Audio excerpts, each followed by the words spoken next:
ஹன்வெல்ல பிரதேசத்தில் 16 வயதுடைய பாடசாலை மாணவியை கூட்டு துஷ்பிரயோகம் செய்த இளைஞன் ஒருவர் கைது செய்யப்பட்டுள்ளார். துர்நடத்தையில் 5 இளைஞர்கள் ஈடுபட்டுள்ளமை விசாரணையின் மூலம் தெரிய வந்துள்ளதாக போலீசார் தெரிவித்தனர். குறித்த மாணவி நேற்று தனது காதலனை சந்தித்துவிட்டு வீடு திரும்பிக் கொண்டிருந்த போது இந்த சம்பவத்தை எதிர்கொண்டுள்ளார். மோட்டார் சைக்கிளில் வந்த 5 பேர் குறித்த மாணவியை பலவந்தமாக அழைத்துச் சென்று கூட்டு வன்புணர்வு செய்ததாக போலீசில் முறைப்பாடு செய்துள்ளார். கண்டி கடுகண்ணாவை பிலிமத்தலாவை ரயில் நிலையங்களுக்கு இடையில் உள்ள ரயில் மார்க்கத்தில் ரயிலுடன் மோதி ஒருவர் உயிரிழந்துள்ளதாக கடுகண்ணாவை போலீசார் தெரிவித்தனர். நேற்று 21 இடம்பெற்ற இச்சம்பவத்தில் கண்டி கடுகண்ணாவை பிரதேசத்தைச் சேர்ந்த 19 வயதுடைய இளைஞன் ஒருவர் உயிரிழந்துள்ளார்.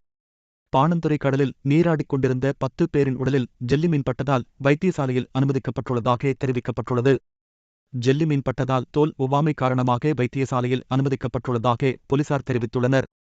யாழில் பதிவற்ற மோட்டார் வாகனம் ஒன்றினையும் 5 வாளினையும் யாழ்ப்பாணம் போலீசார் வெள்ளிக்கிழமை 21 அதிகாலை கைப்பற்றியுள்ளதாக தெரிவித்தனர். இதுகுறித்து மேலும் தெரிய வருவதாவது: யாழ்ப்பாணம் நகர் பகுதியில் விசேட ரோந்து பணிகளில் ஈடுபட்டிருந்த யாழ்ப்பாணம் போலீசார் சந்தேகத்திற்கிடமான முறையில் பயணித்த மோட்டார் வாகனத்தின் வழிமறித்து சோதனையிட்ட நிலையில் வாகன பதிவு இன்றி வாகனம் பயணித்தமை தெரியவந்தது. இதனையடுத்து சந்தேக நபரான நவாலி பகுதியினைச் சேர்ந்த இளைஞர் ஒருவர் கைது செய்யப்பட்டு முன்னெடுக்கப்பட்ட விசாரணைகளின் பிரகாரம் அவரது வீட்டிலிருந்து 5 வாள்கள் கைப்பற்றப்பட்டுள்ளன.